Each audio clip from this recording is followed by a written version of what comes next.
Thank you and good morning. My fellow panelists and ladies and gentlemen, what a beautiful way to start the day, lighting the lamp on a Thursday. I'm grateful to Messi Frankfurt for inviting me for um, this conclave, this LNG summit conclave. And it's very important and very critical and very welcome that it is happening at this stage. How much time do I have? 15 minutes. Okay, that's good enough.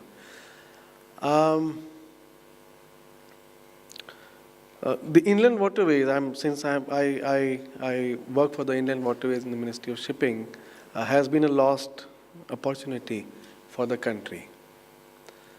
Since 1947, there was this whole focus on railways and then on roadways. Somewhere people forgot to nurture waterways, and which had been the lifeline of transportation in the ancient times, the medieval times, and even during the British Raj, and till late, till 1960s, 1965. We forgot the rivers.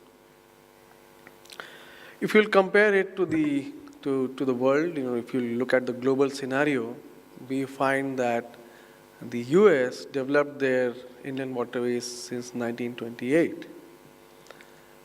It is being run by the United States Army Corps of Engineers. And they are transporting around 650 million tons of cargo.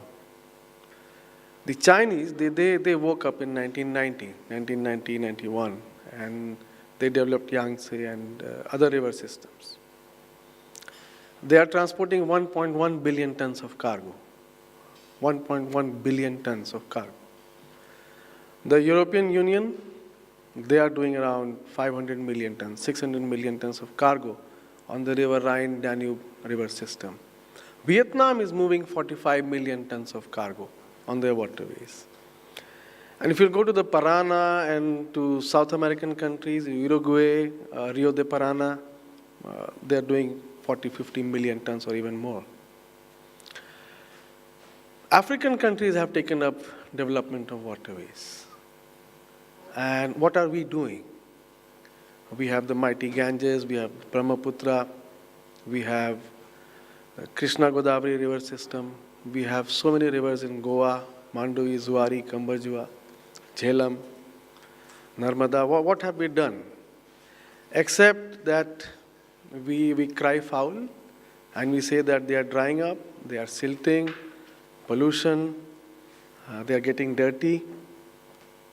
What have we done actually for the waterways? In the US, they spend roughly $800 million in about 5 to 6 years to maintain and develop and nurture their waterways for transportation. If you will read The Economist, 12th October, I'm quite, I'm a big fan of US because I studied in US.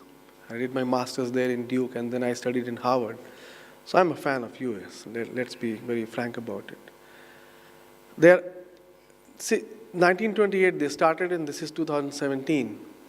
And if you read The Economist, 12th October, they are going to invest $1 trillion. $1 trillion, nothing less than that, to rejuvenate their waterways. New locks, bank protection, canal systems, dredging, fairway development, various things.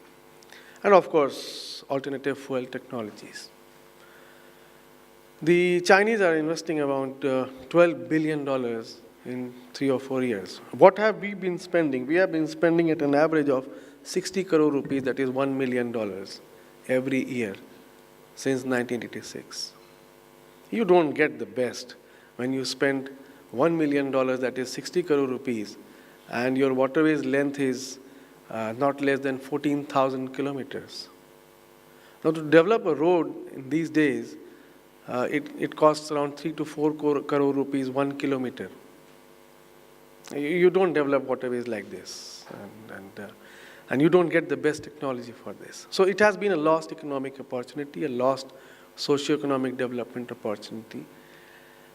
But since 2014, since this government is in power, a lot of things have happened. There is a new National Waterways Act 2016. We had 5 national waterways declared since 1986. Nothing had been done. How much are we moving on Ganges? 6 million tons of cargo. The total length is about 1,500 kilometers of the National Waterway 1, which is Ganga. 6 million tons. You spend around 30-40 crore rupees per annum. You can't sustain it. Brahmaputra, it's nothing. It's less than 1 million ton of cargo. Some tourist boats you will see on the National Waterway 3 in Kerala. So 111 waterways are there now under the National Waterway Act 2016. 20,000 kilometers of waterways we need to develop. So did we have the wherewithal to take this challenge? We did not. Absolutely not. So what we did, we admitted that, well, we are not, qualified and experienced enough to take up the development of waterways in the country. So we went to the World Bank. And now we are doing the first project with the World Bank, that is the Jalmar Vikas project. I am the project director. It's a $800 million project. For the first time, we are investing money to develop the National Waterway 1, that is River Ganga from Varanasi to Haldia in Kolkata. Varanasi, is in UP. It has got various interventions. We did a lot of DPRs and engineering studies. We got the best consultants in the world. We had Wallingford, UK, and a whole consortium of, hydraulics and hydromorphological consultants, river morphology. We had Hamburg Port as our consultant for the cargo analysis and the transport forecast modeling studies. We had a whole consortium of 4 or 5, consultancies to do the environmental studies. Because Ganga is not easy. It's a very sensitive river. Not only ecologically, but also emotionally. A lot of sentiments are attached to Ganga. So you just don't go and push a boat in Ganga and say that, well, I'm going to transport 1,500 tons of cargo. You have to be very careful before you intervene in that river.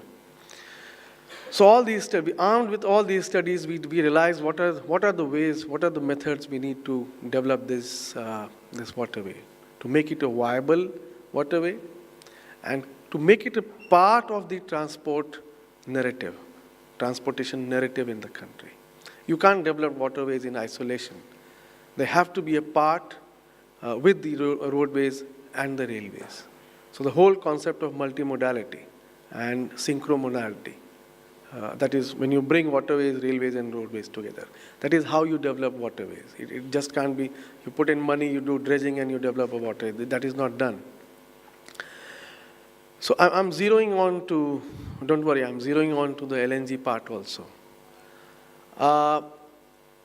We started 60, 70 years later. We should have done this in 1960s. But we started very late. But we don't want to miss anything now. So what is the latest? If we are late, we don't want to miss on the latest. The latest is the alternative fuel, and that is LNG. And we are looking very hard at LNG, to bring in LNG as a fuel on the inland waterways.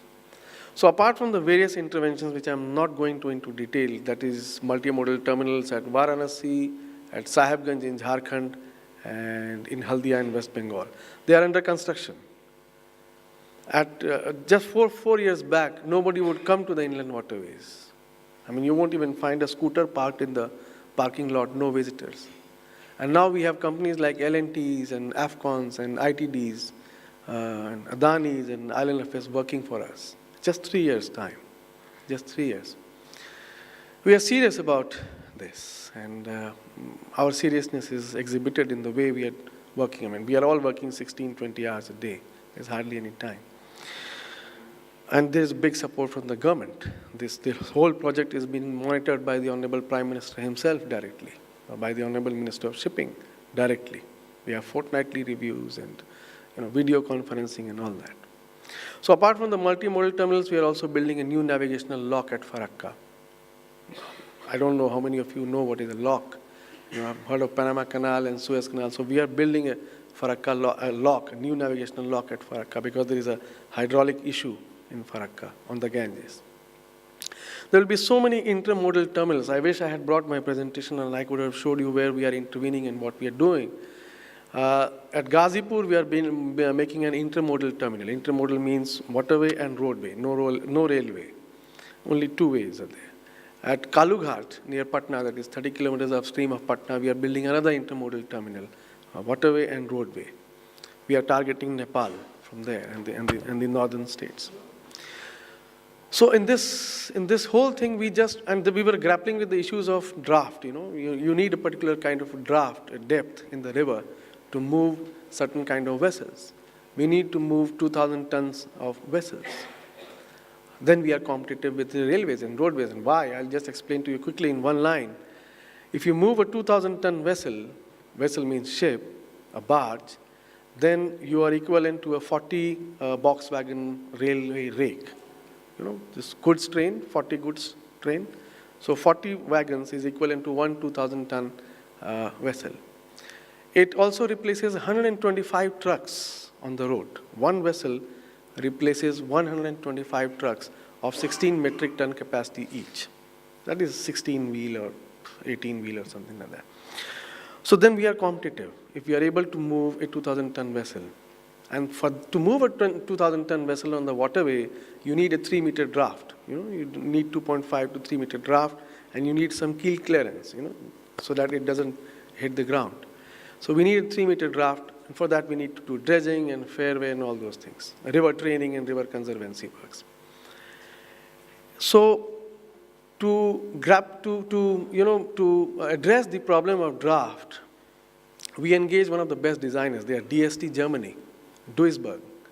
The Germans have really helped us in this. That is the Hamburg port, where our traffic consultants, DST Germany, is now. So what we asked DST Germany to do, we asked them to design standard vessels to address the issues of draft on Ganges. They are designing 14 kinds of vessels. Carrier, bulk carrier, break bulk carrier, liquid cargo, 350 car carrier, 5-deck 350 car carriers, ro-ro vessels, roll-on, roll-off vessels. And so 14 class of vessels they are designing for us. They have designed already. And we have a vetting committee, we have best professors from IIT Kharagpur on our vetting committee, from the Indian Register of Shipping. We have experts. We have our own McMarines experts. And we have now finalized the designs. And I'm happy to share that we are going in for model testing. And out of these 14, all these 14 class of vessels will also have LNG-powered engines. Apart from the conventional fuels, we will also have LNG-powered engines. They are designing the LNG-powered engines. The powering calculations are based on that. So that is one aspect of LNG which I told you, and we'll be going in for procurement. Once the model testing is done, we'll be going in for procurement of LNG vessels. But the question comes, how do we fuel it, and where do we bring the LNG from? So what we did, we engaged with the stakeholders. We engaged with people who are in this LNG business, and we asked them, well, what do you want? As far as IWI, Ministry of Shipping, is concerned, we do want to have the latest technology of LNG, and we want to move vessels powered by LNG and carry LNG as well. Or there could be a dual fuel engines. So our designers, DST Germany, are also designing, dual fuel engines. In fact, I'm visiting Germany on this 12th. I am representing the country in the COP23, which is going to be held in Bonn on 12th to 16th of November, where we are going to talk about this alternative fuel and this whole thing of LNG. And in fact, we are even looking at methanol now.